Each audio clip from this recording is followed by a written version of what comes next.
The industry creates different categories or multi-letter acronyms to attach to each of them, and so maybe we should sort of just consider a couple of them and talk about our experiences again in the field with how these are being put in place and so on. So I mean, I would say that the ones I see most prevalent at the moment are definitely an interest in ITIL, and as you said, on the process side, that's critical.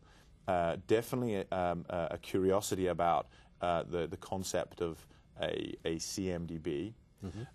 Definitely there has been, for a longer period of time, a few years now at least, the push in what people call business service management. And also, back since almost the beginning of this decade, a push to look at the issue of understanding business applications and indeed mapping application dependencies. So of those four, would you care to comment on which you see as being most who sort of adopted today and relevant today, or maybe even going forward? Well, clearly there are many interdependencies. But if we look at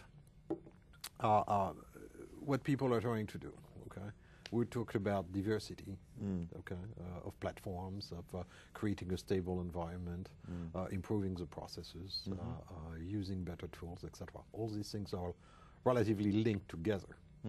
And the foundation between all these things, whether you're looking at virtualization as a way to standardize and to normalize your data center, reduce diversity, you're looking at ITIL as a way to improve the different processes and create a stable process platform, and BSM or service orientation in general as being a way with the CMDB to provide better tools to get better understanding of what's going on in the infrastructure. All that starts with a foundation that is knowledge. Okay, we've got to know, in some place, what are the consequences of what we do. So if I change this piece, what is it going to affect? That's where it really starts, isn't it? Because change.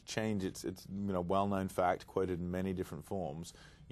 Change is what leads to problems and incidents. The vast majority of incidents are due to someone, making a change, mistakenly believing that change is not going to lead to an outage. Absolutely.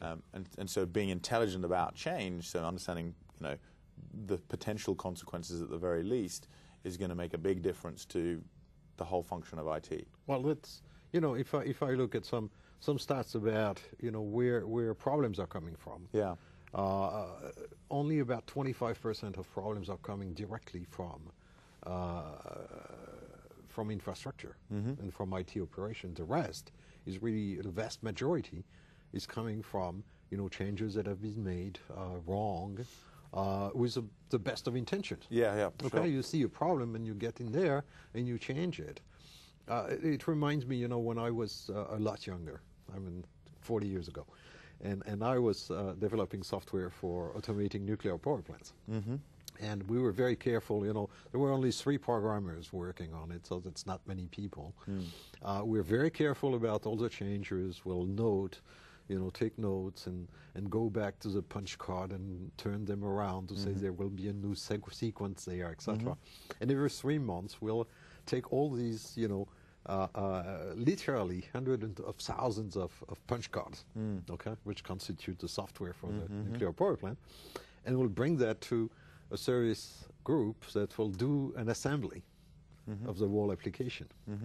And of course, when it came back, all the careful changes that we had made, that we had noted, etc., nothing was working anymore. Okay, it took us a month to get back to where we were on the new assembly. So that's typical.